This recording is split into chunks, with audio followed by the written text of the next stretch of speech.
Good evening, friends.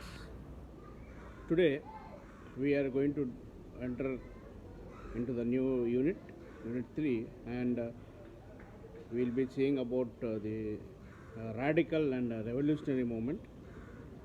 In this movement, we'll be dealing with the first topic of Telangana armed struggle movement. Here, we have seen, like in the last unit, how the reform movement has taken place, different, and slowly the reform movement. The next stage is the revolutionary movement or the radical movement. So Telangana armed struggle movement started in mid 1940s, and it has extended to 40s and extended to 1950s, and also after the independence also.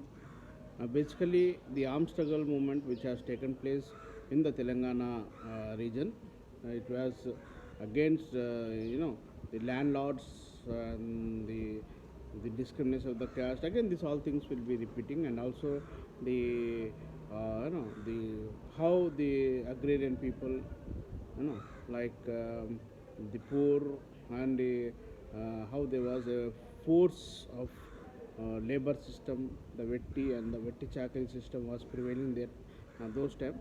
So the and also the caste discrimination, class discrimination, socio-economic constraint discrimination, the landlord, the feudalism, the landlords, okay, the Dora system, the Kamma, the Reddis, okay, the Velamas, the higher, these are the higher caste people.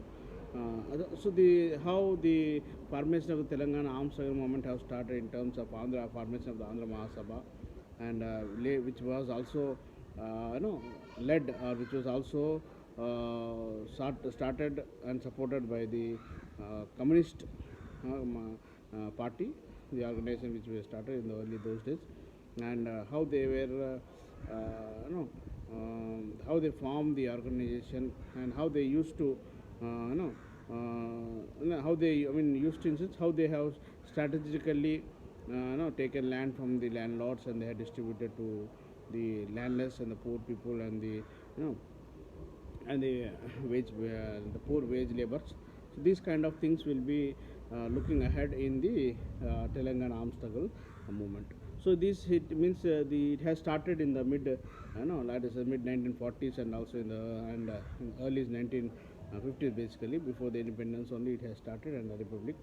So here basically the agrarian revolution played a very important role in the armed struggle movement, where plenty of where the Communist Party also dreamed in time of simultaneously in terms of getting egalitarian society into the system, and they also wanted to see that land must be given to the tiller.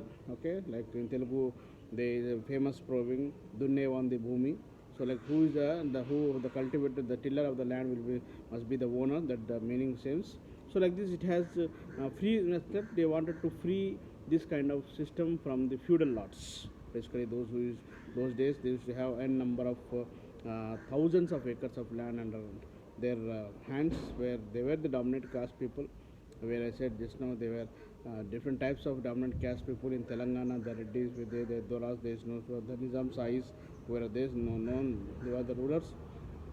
Under their chieftains, the Nizam Sais, under the chieftains, they were the Reddis, the Doras, who were known as the Doras, the Kammas, the Velamas, the Brahmins. Okay, and these were the dominant caste, and also powerful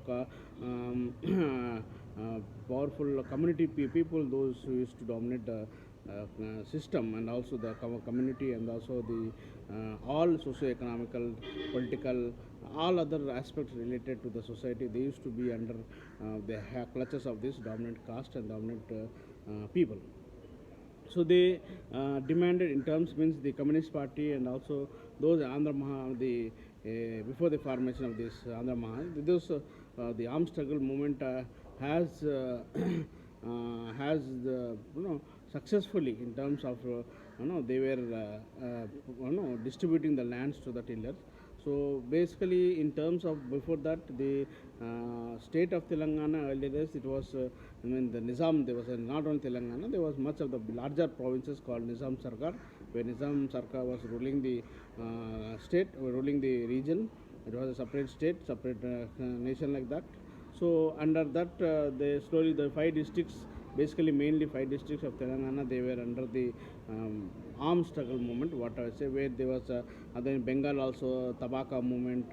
These kind of movements were there in different parts of the states in the nation, but the headings, the titles were different in terms of their movement. Different regions, different places, the titles were different, but the main motto or the ideology of grabbing the land, getting land from the landlords, so called the higher caste people, the feudal lords, and giving it back to the poor and agricultural laborers, and those who are basically where the lands were taken forcefully from the laborers were also given, distributed for them. These kind of activities were prevailing, were taken place in different parts of the society in India, though in the 30s, 40s, and also after independence also it has taken place. Basically, this Telangana armed struggle movement have had a long journey. It means it has a long struggle, and which has like extended nearly minimum. I said according to the readings, it is extended minimum of 6 years from October 1945 to October 1951, even after the India getting a republic known as Republic Nation. So even this long further 6 years, it was continuing. Basically, it was continuing in terms of the journey. The struggle was continuing for the equality rights of the poor and downtrodden people, the farmers, the peasants, the agricultural laborers, the weaker section of the society, and how they have made an associations. Different types of perspectives are are part and parcel of this Telangana armed struggle movement. So basically, in 1930, in the year 1931, the protest, it was a protest against the Vetti and Vetti Chakri. Basically, the Vetti means forced labor, Vetti Chakri means enforcing services. This kind of different, was very rise basically in Andhra Mahasabha, which was very much high in Devarakonda. Basically, you see much of the Telangana armed struggle movement, if you see in the history, they were there, but in Nalagonda and Warangal of Telangana region, the services, the struggle was very much intensive when compared to the other regions of the then Telangana. And in the year 1948, when the police action and when the Hyderabad, the police action and Hyderabad, when Hyderabad was accession, what it means, basically 1948 means that it means with the end of the Nizam Shahi rule dynasty, where it was succession, it was where Indian government has taken into their the state was submerged, it was involved, it was integrated into the India. So it has a separate state, Andhra Pradesh. So then before that, after that the military force was there because to curb this armed struggle movement. And there were different military governance also was set up in after the Nizam Shahi dynasty had ended. So we have seen there in terms of this after the formation of Andhra Mahasabha, it's a something like Sabha means it's a committee where it in terms of protecting the rights of the people, protecting the weaker section, the outright, basically the lower caste people, the untouchables, the Dalits, whatever we known as, and also the minorities, the different sections of the people who were used to live in those days. So to protect them, to save them, this Telangana armed struggle movement have immensely fought and also gave much of their rights and also awareness and awakening to the people and the society through Andhra Mahasabha and also to the Communist Party. So here we see different types of caste difficulties, caste differentiations, and also caste in terms of untouchability was very much high prevailing. We have seen that the dominant caste people used to take the free services of the of the people who are very lower section of the people in the community, and who were those days education was very rare and it was only limited to the be a stronger and a rich class community, and they only the people who were rich, and also they were like what do you say the upper caste communities. So this was there, but there was a clear-cut differences between the caste systems. There were much of the difficulties also, and in terms power were also be which were not distributed equally into the people. That power was also distributed different between people, but only power was vested in the hands of the so-called dominant caste people, dominant class people, and dominant people who were ruling the society. As I said, the different high caste, Brahmins, Reddis, the Balama, Kapus. So these kind of people were ruling the society. Power was interested there. Even the Nizam Sahib was also favoring those the upper sections of the society. They were also not some sort of favoring or uplifting the weaker sections of the society. This kind of trauma has also been seen in the Telangana armed struggle movement, where they where the and where due to this kind of prevalences, or due to this kind of situations or the problems which were there in India, in Telangana, then Nizam Shahi dynasty, the anti-feudal, atrocities or anti-autocracies, the people who are various, they were not pro, they were against. So this kind of movement have started, anti-feudalism, anti-atrocitic people, autocratic people, anti-rich people. This was they was against the people because of the misleading, and because of power misleading, and also they were not encouraging the weaker sections of the people based on caste discrimination. They were looting the wealth and the services of the weaker section, and they were not even being given equal, even wages also properly. They were down. They are just treated just like an animals in terms of taking their services, and not even paid for them. So all different sort of discriminations, and all different sort of what do you say, the undescribable pains have been what do you say, have been bared by the lower caste and the untouchables peoples in the society. And that's the reason, due to this kind of harshness and due to this kind of atmosphere, negative environment, negative atmosphere, there was an awakening in terms of people, and where the people movement have started. Basically, due to this kind of circumstances, the people movement have started, and there was a there was a cultural life pattern in Telangana people, because like when we see there was a quite difference between the cultural life of the Telangana, the cultural life of the Telangana people is quite different when we compare to the cultural life of other people, because it's very different when we compare to other life of the people, because even till today, if you see, there are different kinds of people who perform different kinds of cultural practices in terms of, it may be marriage, it may be ceremonies, it may be functions, it may be rituals.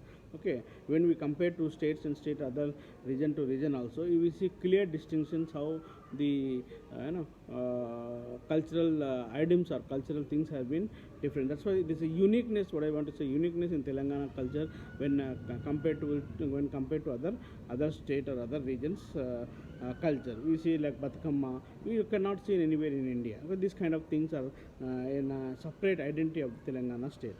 And there was also social economic class concentration, because there was a wide gap between the socio-economical constraint in terms of poor people, middle class people, and rich class people. It's a saying, the poor always is a poor and the rich always is a rich. So these kind of things is common in terms of saying that those days it was it was vulnerable, it was unsaid, because whoever raised the voice, they used to be killed, and there used to be atrocities, and there used to be a very harsh punishment. And people who were not poor, untouchables, and poor class people, weaker section people, even they don't have any kind of education. Those days they didn't get any kind of education, and they were denied taking education. As you see in the yesterday's class, when I was talking about the last unit SNDP movement, Sri Narayana Garu, how he was talking about, he has raised the he was in favor of starting of education institutions and colleges, and also he has built up many temples throughout his life, 60 temples, if you remember in my last class. So these kind of things were restricted. It was not alike. It was not same when we compared to the the happiness and the lives which were lived those days with the rich class people or the rich community or the so-called well-to-do community people or well-to-do rich class people is not same alike when we compare to the lives and the socio-economical standards of the weaker section, lower class section, or the lower caste section of the so-called untouchabilities in the society. It was quite uncomparable and unimaginable. And there was also one more, was of the very bad sector which was prevailing all those times in also the like all over India, and also like many parts of the India. We see the bonded labor and bonded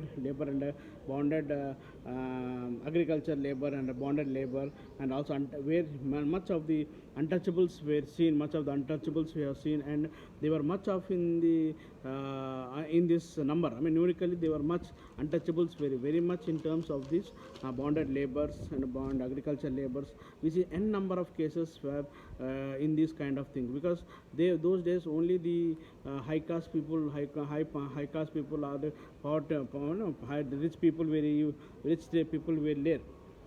They were ruling the class. That's why all the lands were there.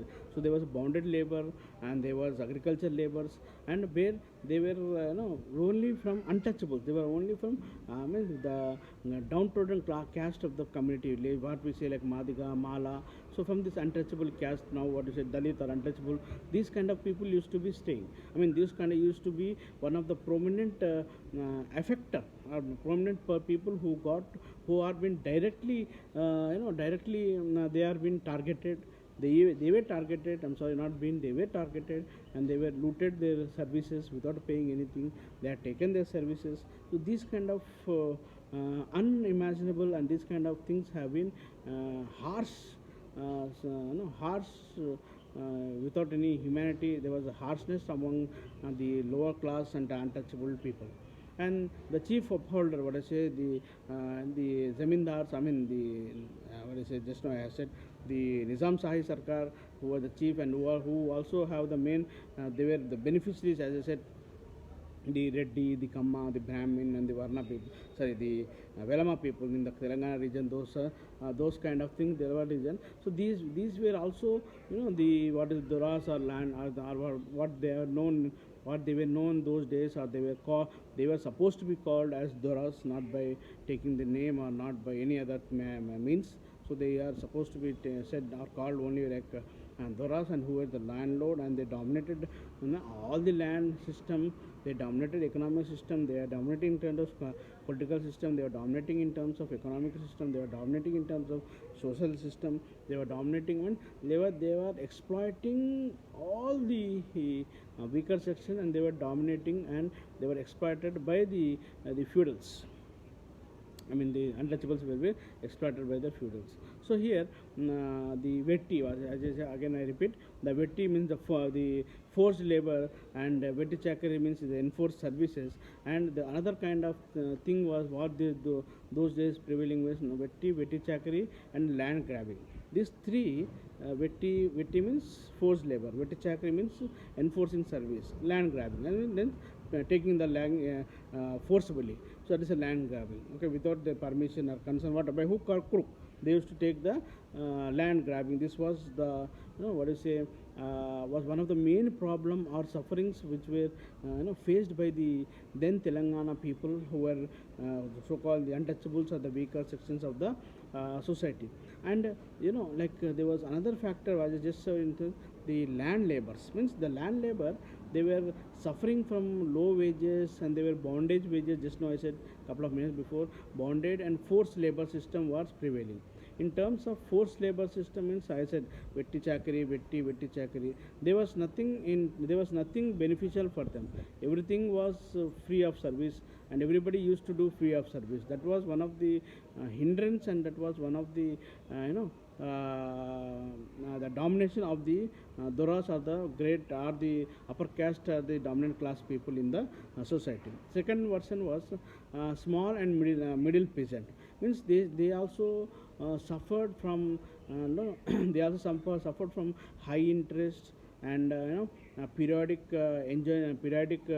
ejectments, and also forced labors and enforced services. These also other type of things where small and medium peasants used to, farmers are used to also undergo much of the suffering. Low high rents they used to charge, means the doras, means if they take the rents they used to very high. Even the crop cultivation is good or bad, if they get enough crop cultivation also, for them the rent they charges was very high, and force them, even if they're not even capable, they were forced to do agriculture, and they used to ask in terms of return high wage tax, what I say.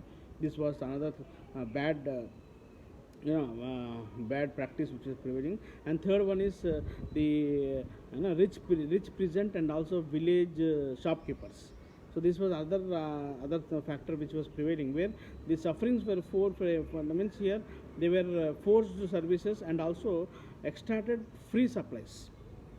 Means the rich peasants, they were expecting to the other lower caste people, other community, to do free services for them, and also shopkeepers, they were expecting to do free service, free supplies, I'm sorry.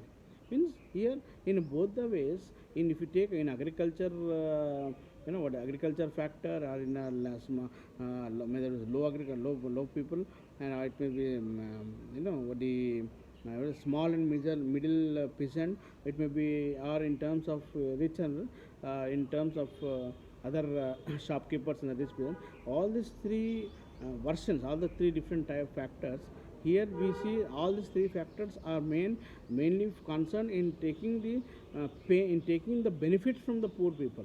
Basically the weaker section of the society, the agriculture, the farmer, the peasant, they, and getting them to do free services, free labor, enforcement free service, and also taking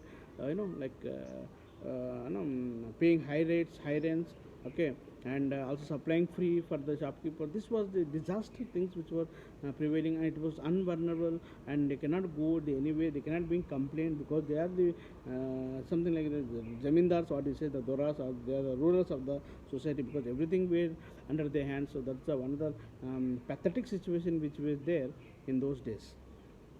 And another thing is there was high exploitation in terms of by the rich caste people, rich class, from the low caste people also, because you see always the rich caste people, they were they were exploiting the poor people, the lower caste people, lower community people, and the untouchables in terms of services, because they wanted to extract more and more whatever they get from these people. So that's why here in this kind of deadly situation, in this pathetic situation, the Andhra Mahasabha has soon has become an anti-feudal people's fort, and and also they consisting of village sangams. They have formed the village sangams in different paths, and became popular Telangana struggle, and well-known associated lines, and then including constitutional judicial lines. So due to these kind of evil practices or deadly practices which with so they form an association. I mean the what is a village sanghams, and and in all over Telangana, and also popular struggle, well-known association lines, they were moving, and they were grabbing also. And by the beginning of 1956, in fact most part of the Telangana, as I said, especially Nalgonda and Warangal, I mean this battle has fought even after the August 1948, after getting independence. And it was also thereafter this kind of Telangana armed struggle movement have started, because it was not an end in itself. Even after independence, even after the republic, as I said in this beginning, it was almost a minimum of 6 years of struggle, even after the independence, also from 1946 to 51. Before that, before independence, and after, even after the republic, Republic India. And so this kind of things will be prevailing in those days. But it earned basically the in arms basically the very what do you say, the very finest part to be said in Telangana armed struggle movement is that here which occurred in 1947, like with the establishment of the what is a Sangam Rajam, just as I said, in 1947, the village committee or the village governance, or the what do you say, village governance, or the the village committees, or the what do you say, like the people who were assigned the work, because it is a sangam, a village committee sangam, or it, whatever it may, whatever we say, because it was for the benefit of the people, and it was benefit of the all the different sections of the people. So it was something like, it was running something like, what do you say, a parallel government. It was a parallel government, because the village sangams was the village samitis was established in a large liberated areas. Means it's not like something where, according to the literature, there were more than 2,000 villages. Okay, and following the instructions for the, in terms of, anti, means not pro, and pro, anti nizams, anti doras, anti this kind of landlords or zamindars, anti feudalism, anti atrocities, anti autocracies. This kind of people, this kind of agitation was going on, and they were well established in terms of samitis or sabhas.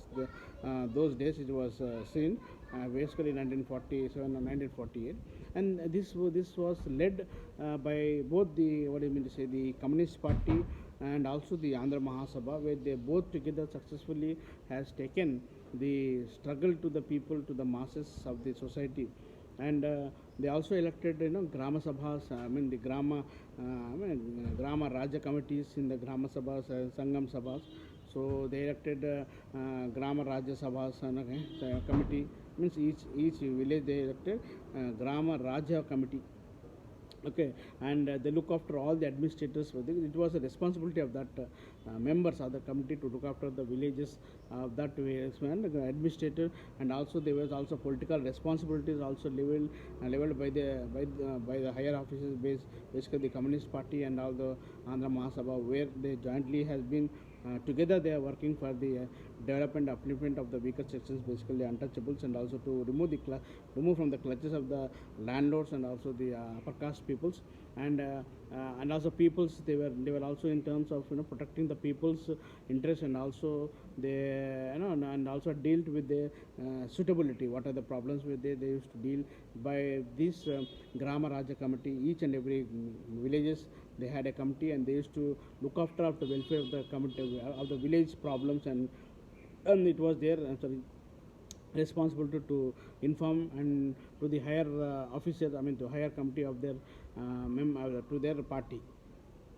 And the land holding was brought basically after this Communist Party came, where they brought down where land holding, because those days all the so-called the doras or zamindars of the land, the upper caste people, they used to handle the land, or they used to have a land in number of acres, thousands and thousands of acres. Even till today we see that in same in our own Telangana state, they are still the concept of feudalism or Dora system is prevailing in rural parts of the Telangana. Still now we are seeing this kind of things are prevailing, but not openly, because now everything is changed. Now it's not, the situation is not like worsen. Our situation is not like what we have seen in those days, in black and white days, but now it has been now it is different scenario when we see it in compared to the past years.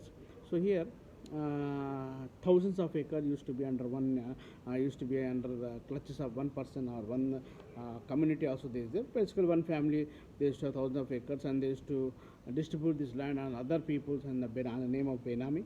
So this kind of activities was there, but still then due to this Telangana armed struggle movement, the land holding was cut down, was drastically cut down, and only per person they used to have only 100 acres. That is also dry land, and if it is wet land agriculture, they used to have only 10 acres of land. This was the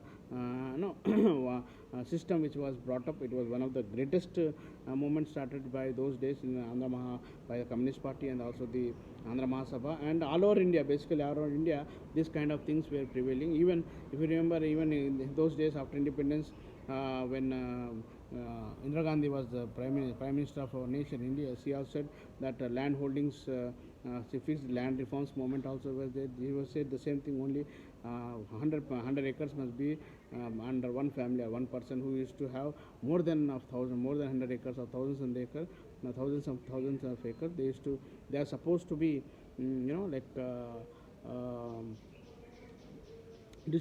they are supposed to distribute to the needy and poor people, agriculture people who are in need of lands for cultivation. And she also said that the land to the tiller, means whoever cultivate the land must be on their names. The same system was been adopted, means after this communist only that law have implemented by Indira Gandhi. That is a different scenario, that is a new version, but here it has been very long version of this Telangana armed struggle movement. And also not only this, the agriculture wages also been increased due to the Telangana armed struggle movement, and where when the number of acres have been taken away from the high caste people, Dora and feudal lords, and so when they distributed equally to the weaker section and also the poor people and the agriculture peasant, it may be small, middle or whatever it may be, and so that the poor peasant who used to have or used to work into the rich peasant, rich people's farm, so they used to pay high rents, high wages, I want to say. Those days the wages were also not numerically enough, but whatever they used to give, whatever the Dora used to give, the landlord, the feudal used to give, they used to take. They was not supposed to ask, like it's they cannot open their mouth. Whatever they used to give, they used to have. They are supposed to take. If not, they used to. If they reject or if they raise the voice, they were a negative. What is a impact of that reaction. So that was not prevailing after the Grama Rajya committee has been formed. So it was responsibility of them to look after that.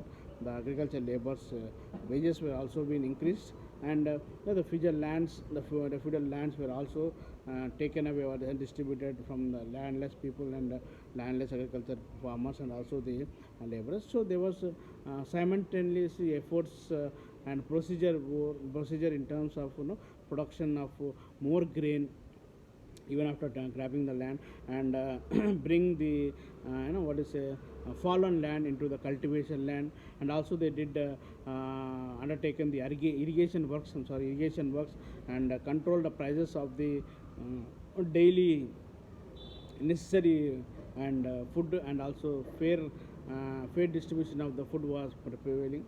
So they were attempt to bring in terms of cultural domination as well as the culture of the inequality which were there, and to bring out egalitarian society, the cultural dominance which was there with upper caste people upon the lower caste people, and the cultural inequality which was prevailing those days in terms of feudal laws and the socially, economically, financially, politically well established and forwarded people and forwarded upper caste people. Those they were I mean they wanted to see in terms of egalitarian society and this kind of inequality which were prevailing those days, they wanted to cut down. So here the Telangana armed struggle movement also played a very very important role, not only in terms of feudal lords, feudal land distributing, and also they have made much of attempt in terms of making their first show, and it was before the independence, early 30s, mid of 30s and mid of 40s, I'm sorry, and even after the Indian Republic. So it's a very long journey.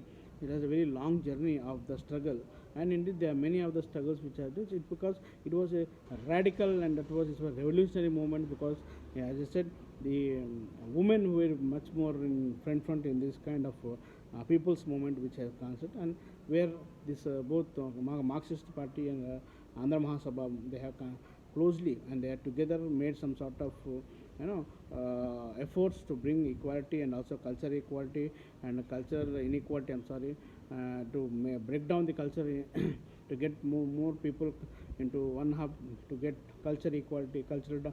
I mean, what I say, to see egalitarian society. They worked for the people, for the weaker section and downtrodden people, basically the untouchables and the what we call the tribal people were also taken into consideration. So there were much of the hurdles and much of the inequalities, much of the dominance by the feudal lords those days, much of the strategies has been seen in the Telangana armed struggle movement. We are not discussing all in depth, but today I put in front of you audience, the viewers, in terms like how the Telangana armed struggle has started. Basically, I mean, this is a glimpse of the briefly what I said is. Again, in the next class, I will be briefing more about the other radical or the revolutionary reform movement. I hope you have at least understood. And if you have any doubts, please feel free to ping me in my WhatsApp. and if there is anything, I will be